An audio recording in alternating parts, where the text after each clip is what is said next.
నేను ఒకనకొకప్పుడు చిత్తూరులో సుందరకాండ చెప్పడానికి వెళ్ళా. ప్రారంభం చేయి సుందరకాండ అని సుందరకాండ పారవశ్యంతో చెప్పుకోవడం మొదలుపెట్టాను ఒకప్పుడు చిత్తూరులో.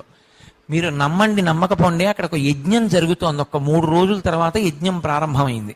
ఇలా ఇలా ఉన్నటువంటి కిటికీ, అంటే ఏసీ ఎక్కువ ఎఫెక్ట్ అవ్వకూడదని అలా పెట్టారు వాళ్ళు. అందులోంచి ఏ ప్రాణి లోపలికి రాలేదు. నేను ఉపన్యాసానికి వెళ్ళి పారవస్యంతో చెప్తున్నాను రామాయణం.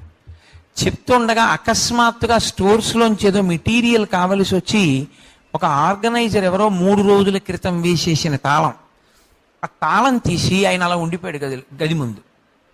3 రోజుల క్రితం తాళం వేసేసినటువంటి గదిలో ఒక పెద్ద కోతి ఇంత పెద్ద తిలకం బొట్టు పెట్టుకుని అది కూర్చుని రామాయణం వింటోంది. అది తలుపు తీశాక కూడా అది గమనించలేదు, అది అలాగే వింటోంది.